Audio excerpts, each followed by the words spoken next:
Now it is very trendy when you create jewelry specifically for person, and I want to share with you how do I create personalized jewelry.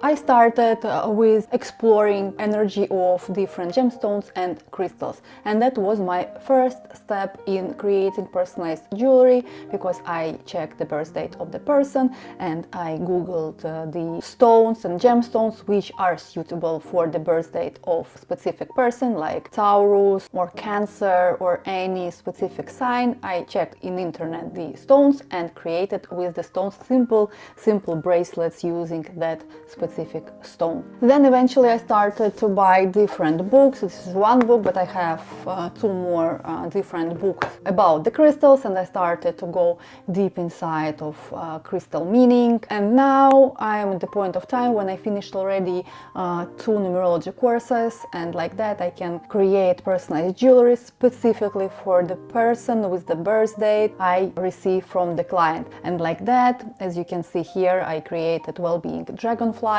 and as you can see, I create bug brooches, bracelets with the gemstones created specifically for the person. But if you don't want to spend years like I did in numerology courses, I would suggest to you just go to the internet, find the specific gemstones, find the specific pearls, colors, and create personalized jewelry, because this is something unique.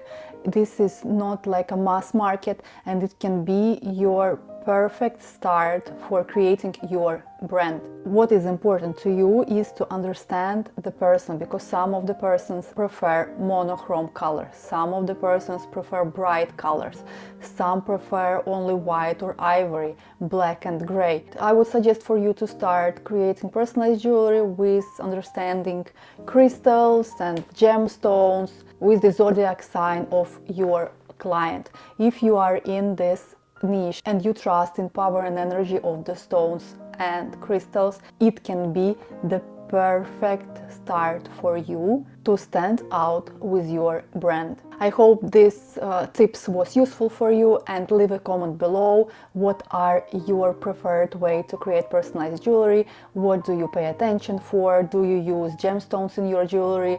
Do you ask for the birth date of your client to create personalized jewelry, or you just create jewelry and you don't think about personalizing it? Let's discuss in the comments, and see you soon.